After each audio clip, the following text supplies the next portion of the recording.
বিদেশের জমিনে যে সমস্ত লোকরা পড়ে আছে, ওরা বিদেশের মাটিতে 6 বছর 12 বছর 16 বছর এত কষ্ট করে কামাই রোজগার করে কলিজা পানি করে বছরের পর বছর 12 ঘন্টা ডিউটি করার পরে নিজেদের রুমে আইসা যারা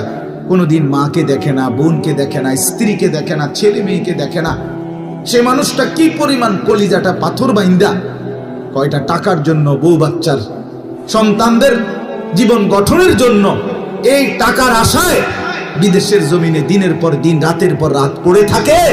বিনিময়ে তুমি বুঝি এই মোবাইল টিপ্পা, উলঙ্গ ছবি দেখা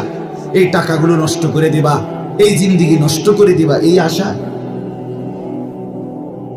এটাই কথা ছিল ভাইয়া। আমার একদিন এক ছেলে হারাম শরীফে সৌদিতে ওই হজম জড়ায় ধরে বলছে কাইন্দাস নরসিংদী বাড়ি, যে হুজুর আমি আজ 11